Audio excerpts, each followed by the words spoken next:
Exalti et les tous drop. Ah et forcément le logo il est blanc sur blanc. Ah bah oui, j'avais pas pensé à ça. Vous allez me dire mais les tous drop ils ont pas de logo. Hey.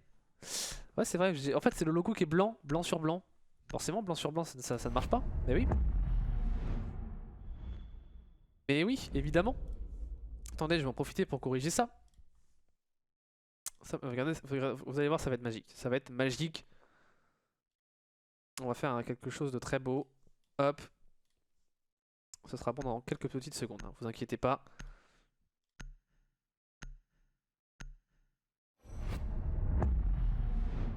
Je vais faire ça. Alors que les ban opérateurs sont en train d'être réalisés. Normalement, si je fais ça et que je fais ça, vous devriez avoir un logo noir. Voilà, qui apparaît sur votre écran pendant que les bans sont en train d'être réalisés. Côté Exalti, on a décidé de bannir le Jackal et la Mira. Le Jackal sur Villa, c'est assez classique avec tout le roaming possible. Et ce sera la Hibana enlevée comme sur la rencontre précédente, accompagnée du Echo, la prise d'information aussi, qui ne sera pas présente de la partie. Et normalement, les bans qui vont apparaître en haut sur votre overlay, si tout est bien bon. Voilà, les bans opérateurs réalisés par les deux équipes. Et on peut partir donc sur cette rencontre. C'est la deuxième fois qu'on voit l'Exalti de la soirée. Exalti qui commenceront donc à l'attaque sur Villa. C'est une autre paire de manches comparée à l'attaque sur Coastline évidemment. Je viendrai forcément aussi informer du résultat entre BDS et G2 pour ceux que ça intéresse. Bon, j'imagine que la plupart d'entre vous ont le stream aussi à côté allumé, mais on va de notre côté se concentrer sur ce début de rencontre où on a un duel 100% français, enfin presque 100% français puisqu'on a Daryl qui est suisse, évidemment on ne dira pas de le préciser. Et Daryl sur une clash, c'est pas la première fois qu'on le voit jouer, notamment sur ce bon site en particulier. Sur ce bon site où on l'a déjà vu par le passé réaliser ce genre de setup avec une tenue de l'astronomie. Le Aizen qui sera sur le smoke, le jeune joueur qui était présent avec les Nash-J8 pendant la qualification des Six Friends Challengers. Équipe qui a malheureusement disband depuis. Et donc Aizen qui remplace Mostafa. Mostafa qui lui avait remplacé Theoxys suite à son départ. À l'époque des Youngtis Blue, il était même devenu Youngtis tout court puisque les Youngtis White avaient été drop. Et finalement les Youngtis qui pour l'instant n'ont plus de structure et on part donc sur cette première phase d'insertion avec, à la différence de Coastline, pour comparer un petit peu à la rencontre précédente, on aura du Heartbreacher dans la personne de Neox pour évidemment venir ouvrir ces murs renforcés qui ont toute leur importance sur une carte comme Villa, on le sait. Alors que du côté de Darkwing, on va peut-être mettre un peu de pression au niveau de cette kitchen. On n'est pas encore là, mais ça pourrait arriver. Et Jax encordé. Prise d'information, on va vouloir jouer de la verticalité dite positive, cette verticalité du bas vers le haut.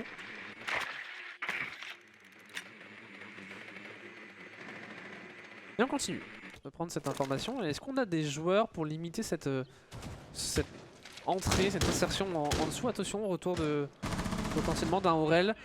Aurel, il a compris que ça jouait cette kitchen. Il y a un drone qui va partir, il l'a vu passer.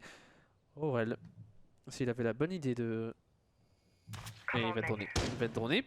À moins que on mise totalement la position de ce Jäger. Pour ceux qui se posent la question, Pastaga c'est Prime, il me semble. C'est Darkwing, on ne va pour l'instant pas commit au niveau de ce couloir, on va continuer à travailler cette verticalité. On a un Neox à l'ouverture du mur. Darkwing qui part en dessous va timer une grenade si jamais on avait la mauvaise idée de bandit trick. On a un peu raté cette grenade pour Darkwing. Et le mur qui ne pourra pas être trick pour le bandit et c'est ouvert du côté de Neox, 1 minute 15. On a encore du temps mais attention tout de même. Attention, le temps qui n'est pas si important que cela. À 1 minute maintenant, il va falloir trouver l'ouverture. Et pourquoi pas au niveau de cette astronomie, mais l'astronomie elle est tenue par la clash de Daryl. Elle est compliquée. Aurel qui lui se débarrassera de Darkwing. On prend l'avantage pour les tous de drop. Et le sang qui reste là. Voilà. Et Daryl qui va mettre de la pression sur la position de de Teoxys. Jax en prise d'information et 45 secondes, il va falloir réaliser quelque chose, il va falloir faire un push parce que ça pourrait être compliqué là pour les Aurel qui va prendre une nouvelle fois un kill en électron libre. Il se sera défait des 2 joueurs situés sur la verticalité. 35 secondes de temps de jeu, on a 2 joueurs en moins, on n'a aucun contrôle, ça paraît bien trop compliqué là pour les 3 joueurs Exalti restants. Qu'est-ce qu'on tente de faire? On attend une erreur mais les Youngtis, les tous au drop, ils ne font pas l'erreur pour l'instant. Ouais, Jax qui prend énormément de dégâts sous les balles de qui Jax et 15 secondes, on va trouver de pusher un joueur à gauche, Prime qui fera l'erreur de se montrer dans la ligne de cet IQ. On continue de push pour Teoxys, on sera récupéré à gauche par Aizen. C'est maintenant en situation de 2v4 avec 2 joueurs très low HP. Il ne reste plus que Jax en situation de 1v4 puisque Neox est mis au sol et Jax sera terminé par White Shark au pistol, au magnum. Et c'est un premier round à l'avantage des To The Drop. 1-0. Et si parfois je dis Youngtis, je suis désolé. C'est forcément l'habitude encore de... J'attends que ça parte. J'attends que ça parte. Et en face on a bien les Exalti. Ça c'est sûr et certain de ce côté-là.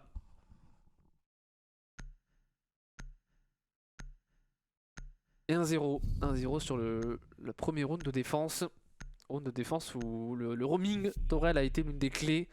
On parle souvent du roaming sur Villa, on le sait, notamment le Jackal a été banni, c'est l'une des raisons pour lesquelles il a été banni, pour favoriser ce roaming. Alors que toujours un petit œil sur le match entre BDS et G2, il y a 5 partout, alors avec le délai, forcément vous avez probablement déjà le résultat du round suivant à l'heure où je vous parle. J'espère évidemment voir les BDS s'imposer, pourquoi pas aller chercher un draw de leur côté, ça pourrait être intéressant. Notre côté, on va voir ce que ça donne entre les Exalti et les To The Drop. Il n'y a pas de draw possible en format suisse, si ce n'est si jamais les équipes n'arrivent pas à se départager au bout d'une heure et demie. Sachant que le tour a à peu près commencé à 20h30, on a jusqu'à 22h, encore 1 heure pour terminer le match, donc à moins que l'on ait des réhostes qui s'enchaîneraient, en théorie ça devrait plutôt bien se passer pour les 2 formations. Kitchen défendu par les To The Drop.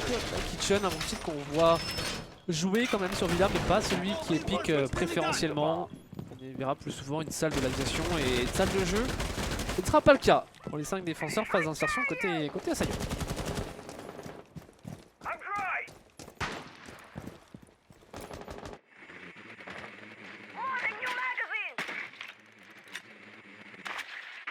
Et on prend l'information. Teoxys sur la nomade.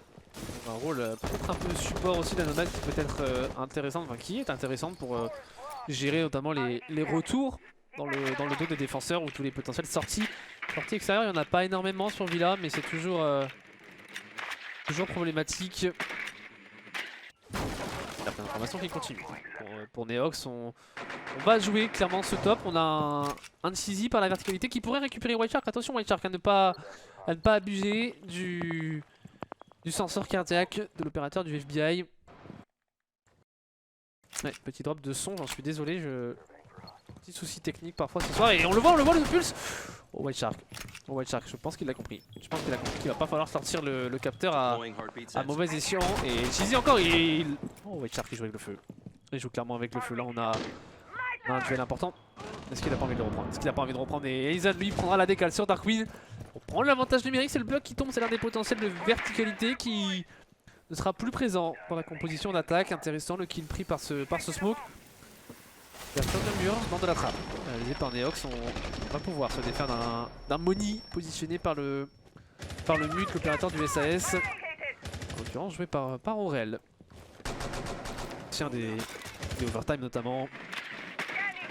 Et 1015 et White Shark qui se débarrassera lui de Teoxys sur la verticalité, le C4 du Pulse qui aura connecté. C'est compliqué, les Exalti qui ont du mal à mettre en place leur jeu et Prime pour se débarrasser de Jax, on l'a vu pour Cheesy alors que Neox lui prendra le kill sur Aizen. Est-ce qu'on a compris qu'il y avait un au top? Oh le travers, il aurait presque pu connecter sur la position de Prime. Prime qui est attendu mais qui fait perdre du temps. Prime il n'a pas à se donner, il le sait. Il essaye de faire perdre un maximum de temps et un joueur à gauche, parfait, au contact, il récupère le kill, il fait tomber en plus de ça le désamorceur. C'est maintenant un Cheesy à 40 secondes en 1v4. À ce moment là vous n'avez pas grand chose à faire si ce n'est attendre une erreur, mais regardez, on ne bouge pas. On pourrait presque faire les joueurs les uns après les autres. Mais voilà, White Shark qui donne l'information sur la position de Cheesy qui ne bouge littéralement pas. Et ça ne fera pas de clutch, probablement mise par Cheesy. On va tomber en plus de ça sur la clash. Pas l'opérateur qu'on a envie de voir en premier dans une situation de clutch. Et Cheesy, il y a deux joueurs qui se sont présentés devant lui. Prime pour prendre le dernier frag. Prime qui aura fait un très bon travail au premier étage et solide. Solide les 2 drops qui permettent de... La solidité qui leur permet de remporter ces 2 premiers rounds. Intéressant.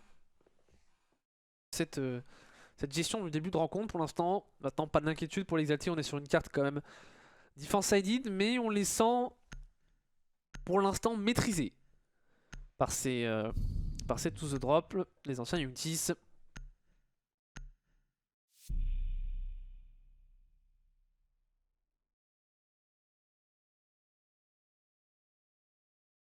Et s'explique pour Daryl, on va repartir sur une classe Daryl qui décidément ne lâche pas. L'opératrice britannique. Intéressant de voir un Daryl dans un rôle un peu plus de support.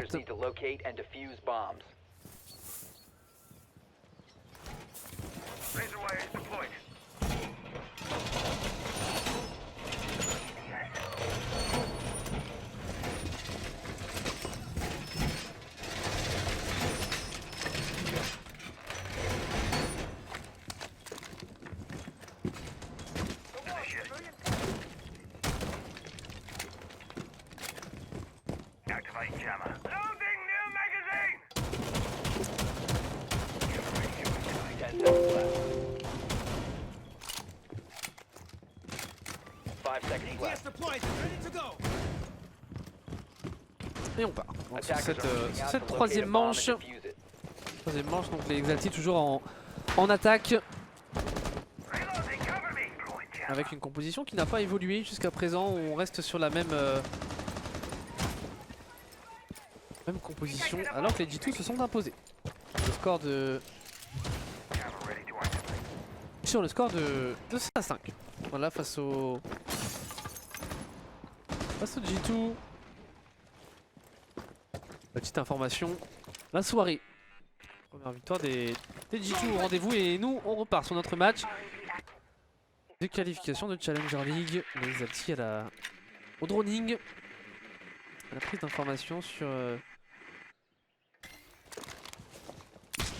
différents éléments de... Oh, attention Théo6. On a un joueur au contact de Théo6. On a un joueur et voilà.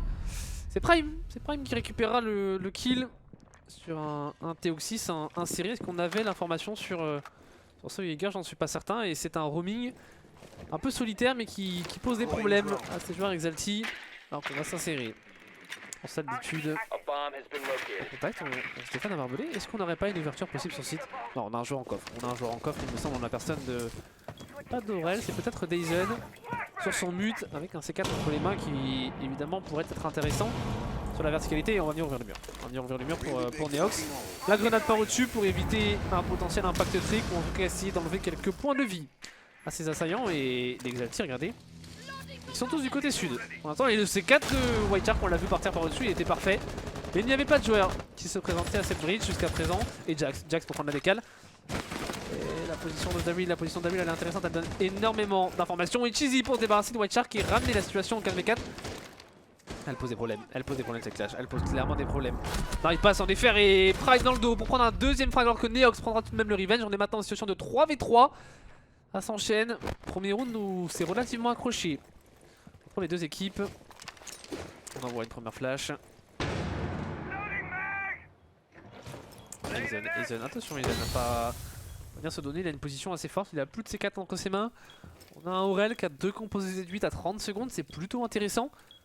Et attention à cette rotation dans le dos. Darkwing et Cheesy, elle pourrait faire mal cette rotation dans le dos. Et on a un Aurel, toujours en steady. Aurel, un Daryl pardon. Qu'est-ce qu'on fait maintenant à 20 secondes? On n'arrive pas à trouver l'ouverture, Elle pourrait venir de Darkwing qui sera malheureusement sanctionné par Aurel. Daryl. Ouais, Daryl sur Neox et Cheesy sanctionné lui aussi par Aizen. Solide les tous drops, même en situation d'égalité numérique. On tient les bonnes lignes, on tient les bons crossfire. Et finalement les Exalti qu'on push un petit peu chacun de leur côté. On avait un joueur à la porte salle de jeu, un joueur à la porte aviation, un joueur en salle d'études. Ça a manquait un petit peu de synchronisation dans cette fin de round et ça fait donc 3-0 pour les tous de drop qui mettent la barre haute dans ce match jusqu'à présent. Alors c'est vrai que j'ai un petit souci, c'est que mon overlay est blanc et que mes restes des scènes sont noirs, ce qui fait que c'est un peu embêtant. Parce que ça veut dire que il va falloir que je... Ouais. Écoutez, pour la prochaine fois, on va trouver une solution. On va trouver une solution parce que ça veut dire qu'à chaque fois, je vais devoir un petit peu changer pour les logos, avoir les logos de chaque couleur. C'est pas forcément le top du top. Écoutez, c'est pas dramatique non plus, vous inquiétez pas, on s'en sortira. On s'en sortira. Et donc on repart. On repart pour ce quatrième round.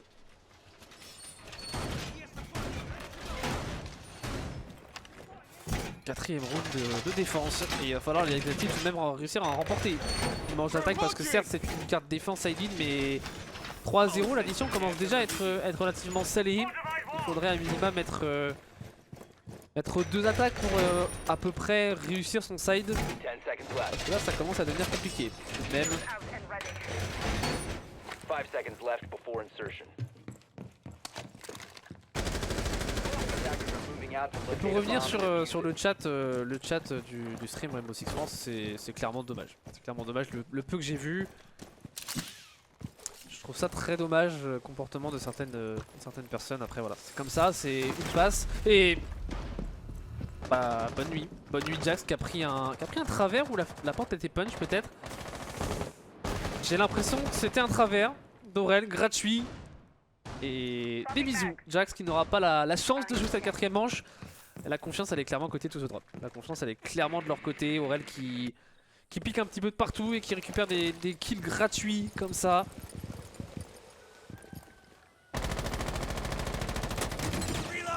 Et Darkwing, à travers cette trappe à drone, ne trouvera aucun pied. Le défenseur, on va essayer de s'insérer en master. Master qui n'est pas défendu par les tous the drop, ni même sur la verticalité. Et ce qui veut dire qu'on peut s'insérer rapidement pour un Théoxys. Théoxys déjà au contact de cette astronomie, mais il va falloir se défendre cette clash. Cette clash elle a posé beaucoup de problèmes et on a perdu l'un des éléments de deny de cette clash. La Zofia, on le sait, avec ses concussions qui permettent de bouger cette opératrice britannique. Même si on a le Capitao Neox qui pourrait être impactant justement sur cette clash. On va une première flash et Théoxys il est un peu en difficulté là. Théoxys avec ce mur électrifié. Mais la sortie de l'octet de Prime ne donnera rien, on n'est pas du tout au banc électrique. Darwin lui toujours en tenue d'astronomie. Les voitures Maverick qui sont réalisées, mais les voitures Maverick ne posent pas beaucoup de problèmes et elles poseront des problèmes à Théoxys. Ça s'est un peu retourné contre lui. Là le Maverick, on est en situation maintenant de 3v5. Elles sont compliquées. Les attaques Exalti on bloque complètement sur les setups mis en place par ces joueurs. Le contact. Et David le joue intelligemment. Il le joue intelligemment, pas d'erreur faite. C'est ça aussi qui fait la différence, c'est que les défenseurs ne font pas d'erreur. C'est vraiment accablant pour l'instant. C'est la régularité des joueurs to the drop qui sont très solides et c'est un 5v3 à 45 secondes alors qu'on n'a pris aucun contrôle de position. On n'arrive pas à prendre cette astronomie et c'est trop difficile maintenant. Il va falloir push et à la rotation. On n'aura pas réussi à récupérer ce smoke, le très bon fire envoyé et la grenade à gaz au contact. Il y a un joueur à droite, on ne peut pas passer à cette rotation, c'est un peu le Cafarnao, mais attention, au contact on va récupérer 2 kills gratuits pour Darkwing là. Les erreurs elles sont arrivées, on est en situation de 3v3 à 30 secondes. Aurel, il jouera à sa gauche, Pastaga pour se débarrasser de Darkwing, c'est Prime, pardon pas Pastaga, et pour un double kill alors que Cheesy fera tomber Aurel, c'est maintenant un 1v2, clutch pour Cheesy. One charge le HP, Prime qui lui a l'intégralité de ses points de vie et qui prendra le dernier kill sur Cheesy. Quatrième round remporté par les tous the drop. Et le pseudo Pastaga qui m'a bien brain de mon côté. Pas vous mentir que quand vous avez un joueur qui a un pseudo différent de son vrai pseudo, c'est jamais évident. Quand il y a la kill feed qui déroule très vite. Donc il y a un petit Pastaga qui est parti en plein milieu d'un cast. Évidemment à consommer avec modération.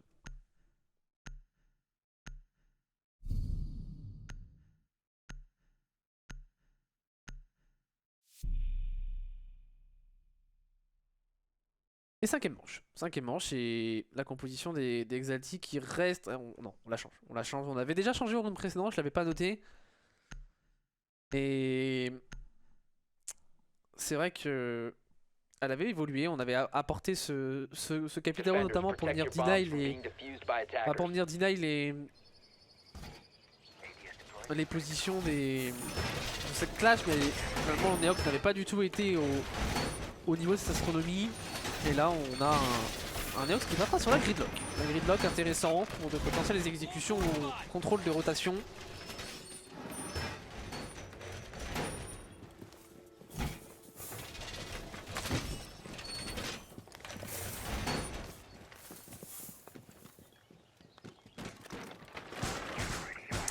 Left before insertion. You can stop worrying about grenades. 5 seconds to go. Loading mag. Attackers must locate and defuse a bomb. Et on part, et j'ai des petits lags, ça a l'air d'être correct sur le stream. Pour l'instant ça tient, pas de soucis, il y a eu quelques petits soucis de son mais on est bon. Et on est bon. Oh, Jax qui a failli sanctionner un joueur en contact. Oh c'était chaud, et Zen, il va jouer agressif, il va jouer très agressif, peut-être un peu trop agressif, mais au moins on annonce sa présence et on fait reculer Jax qui a le désamorceur entre les mains et qui ne peut pas forcément s'insérer dans une zone aussi complexe. Et Daryl pour venir mettre de la pression sur la position de Jax. Clash, il va falloir s'en défaire. Il va falloir s'en défaire, c'est Clash qui pose énormément de problématiques jusqu'à présent. Et il le joue tellement bien aussi, il le joue tellement bien Daryl, c'est... Oh, le Prefire qui aurait pu connecter. On va repérer ce pulse pour Cheesy, on se méfie évidemment d'un C4 qui pourrait être envoyé sur la verticalité. Une nouvelle fois le duel entre l'AQ et le pulse. Il y a le pulse qui va repérer pas mal de joueurs. C'est... Non. Ouais, par la verticalité on continue justement. Et ce sera Darwin cette fois-ci avec le Skeleton K qui va faire quelques ouvertures sur le bomb site, quelques lignes qui sont prises par les Exalti. Jax pour envoyer un premier élément de stuff, mais voilà, on ne capitalise pas sur ces concussions. On a fait totalement reculer la clash, mais elle n'est plus du tout même au niveau des astronomies. Alors on continue de jouer de la verticalité, mais sans réellement avoir d'impact jusqu'à présent. Les joueurs bien en place sur bon site et regardez. Un Prime qui suit Daryl. Littéralement. Daryl qui regardez, ce sont les yeux et les oreilles de Prime qui n'a qu'à suivre la clash. Ça c'est intéressant, on va suivre un petit peu la progression des deux joueurs parce que ça pourrait faire très mal. Oh les Darkstrax qui sont positionnés. On va venir les deny pour Daryl, on va continuer son avancée pour Prime. Si il n'est pas attendu, ça pourrait faire très mal mais j'ai bien l'impression qu'on l'attend. On l'attend pour Darkwing, on a un drone et White Shark lui se débarrassera d'Oneox pour permettre aux tous autres de prendre l'avantage numérique. Et en plus de ça on a maintenant ces deux joueurs qui posent beaucoup de problématiques dans le dos. Et il est pas lu Prime. Oh il est pas lu, on connaît la position de Daryl, mais on se doute peut-être pas de celle de Prime à 40 secondes, le temps il court clairement. Et on l'a vu Prime qui va reculer, mais il pose beaucoup de problèmes alors qu'on a quasiment déjà plus le temps de passer à l'exécution. Qu'est-ce qu'on fait pour les Exalti? C'est très compliqué. On va envoyer une impact au contact, il y a une porte ici qui va limiter l'avancée de Jax à 25 secondes. C'est un round qui est tellement mal embarqué, on est encore sur un Jaeger dans le dos qui va en plus de ça faire tomber Darkwing. C'est un 3v5 à négocier pour les derniers joueurs Exalti. Alors qu'on s'approche du bon site du côté de Théoxys, mais on ne peut rien faire. Jax tout de même pour trouver l'ouverture sur White Shark. Théoxys pour faire tomber Aurel, à moins qu'on arrive à renverser la situation. Cheesy au contact, le revenge qui sera pris par Théoxys. Et qu'est-ce qu'on fait? On n'a pas de désamorceur. On n'a pas de désamorceur et le round qui va être remporté autant par les to the drop. Aussi simplement que ça. Et le push final d'Exaltic est passé, mais on n'avait pas le désamorceur. On a laissé le désamorceur au-dessus. Et ça fait extrêmement mal. Et on a senti tout le désarroi dans cette fin de round d'Exalti qui font un push, un peu what the fuck, un push YOLO qui passe. Et on voit les trois joueurs sur mon site qui rentrent et qui font mais on n'a pas le désamorceur. On les voit regarder au plafond et se poser la question mais pourquoi on n'a pas pris ce désamorceur? C'est tellement dommage pour les joueurs Exalti qui auraient pu remporter leur premier round. Coup d'œil au tableau des scores, un Prime on fire jusqu'à présent. Je sais pas si c'est son pseudo qui lui porte chance pour l'instant, mais il survole son sujet. Et on va défendre, voilà, dernière défense de cette phase régulière si on ne va pas en overtime, l'aviation et la salle de jeu.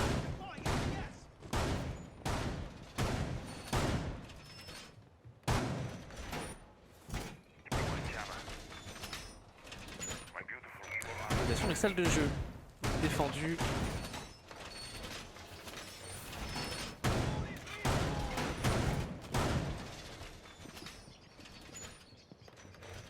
Seconds left before insertion. Par les tous Five drop, seconds une to composition go. défensive avec toujours cette clash. On l'a vu, Attackers are Très moving out to impactante. locate a bomb and defuse it. je le sais de répéter, mais tellement elle a été impactante, il faut le noter. Et on voit toute la précaution qui est prise dans la mise en place du setup défensif, les pings qui partent, les ouvertures planchers, les shields positionnés.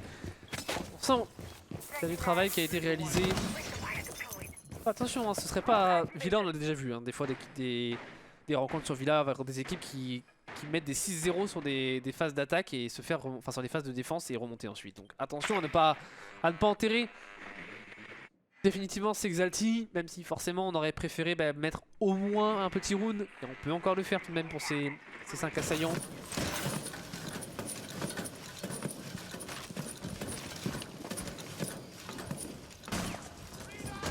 Et on avance pour Neox avec sa gridlock qui a déjà positionné l'intégralité de ses tracks. On les a mis où les tracks pour Neox? On en a mis au niveau... Ah oui! Ah oui quand même! On ne veut pas que ça passe par ce main. Là s'il y a un... Eh ben il y a un roamer, je veux dire s'il y a un roamer il y a littéralement Prime. Prime qui essaye de revenir dans le dos pour semer une nouvelle fois le trouble comme il l'a fait au round précédent. Ça pourrait être vraiment intéressant. Et voilà, Prime, j'en parlais il y a quelques instants. Prime, il aura trouvé l'ouverture sur Teoxys, les open frags qui tombent trop à l'avantage des Tsuzo Drop pour espérer mieux côté Exalty jusqu'à présent. On est clairement en difficulté et Jaxi va s'avancer. Au niveau de cette salle d'études, on a déjà utilisé les 2 concussions et on n'a pas enlevé quasiment le moindre HP à Darwin.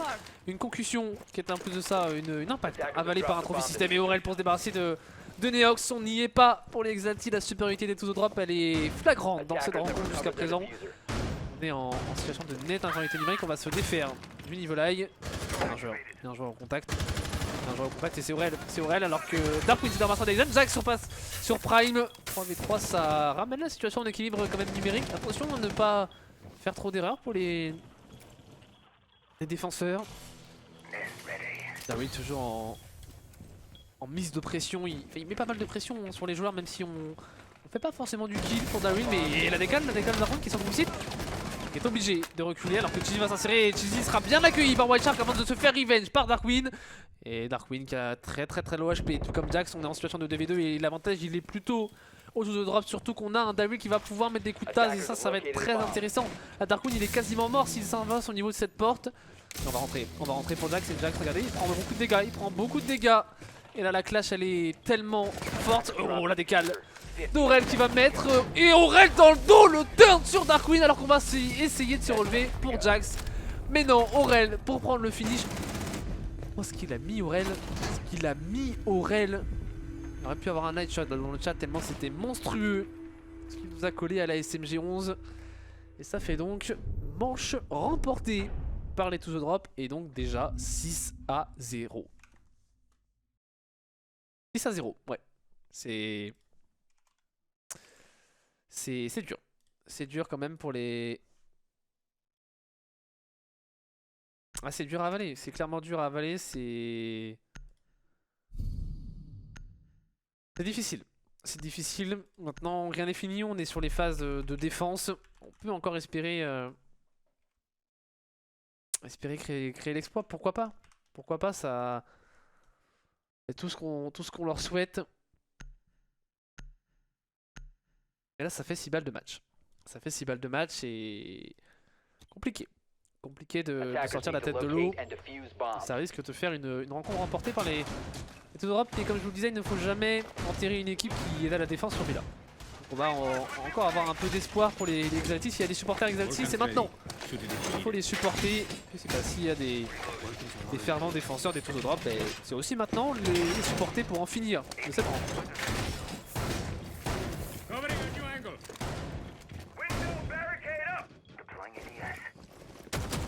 Located by attackers. Reload! 10 seconds remaining. 5 seconds. Le Goyo dans la composition défensive, Neox intéressant. Pour Achille Attackers are positionné heading out to par defuse a Neox. bomb. On en a vu deux, il me semble, au niveau de la porte aviation. Ouais, un au niveau de la porte qui donne sur la salle d'études. Et un autre au niveau de cette en biais, dans l'aliment de cette porte coffre. Et un deuxième dans la porte du coffre, c'est intéressant. Un mur ici ouvert, on a le setup défensif qui est travaillé. Il va falloir maintenant tenir dans la pression qui va s'infliger à eux. Regardez, le plan de jeu est différent. Le plan de jeu il est clairement différent pour les Tozo Drop. On décide plutôt de passer par le côté nord de la carte, par cette statue. Ce trophée qui est au contact. Oh, il y a un joueur, c'est Neox. Oh, Neox, le C4, il est parfait. Oh non, on avait réussi à... On avait déjà bien reculé pour White Shark et le Prefire, lui, il est vraiment parfait pour se débarrasser de Neox. Tellement chaud, le ronquin blanc, là, sur ce coup. Ouais, ça va trop vite. Aurel, Tyrell, non, ils sont vraiment au-dessus. Là, les Tozo Drop, il n'y a pas photo dans cette rencontre. Les Exalti qui n'ont pas trouvé les clés pour contrer leurs adversaires, ça fait déjà une situation de 5v2 en même pas une minute de temps de jeu. Ça sent le 7-0, j'en ai bien peur, à moins d'un exploit de Théo6 et Jax. Il va falloir en tout cas avoir cet exploit si on ne veut pas que ça soit terminé By attackers. de cette 7ème manche, de cette rencontre. Et Jax il est obligé de bouger, il l'a compris intelligemment. Le Doc qui se repositionne dans cette salle d'aviation. Des joueurs à sa gauche. Pas de pression mise en salle d'études, le drone il est repéré et il est cassé par Jax qui est mis sous très grosse pression, il n'a pas beaucoup de liberté de mouvement, il va se défaire d'un shield et le Prefire de Jax qui ne connectera pas, c'est White Shark qui prendra le kill, il ne reste plus que Théo6 maintenant dans une situation de 1v5. Et qu'est-ce qu'il peut faire Théo6? Il ne peut rien faire, c'est imperfect en plus de ça. Infligé par les Tozo Drop. Ça fait 7-0, l'addition est salée. L'addition est très salée.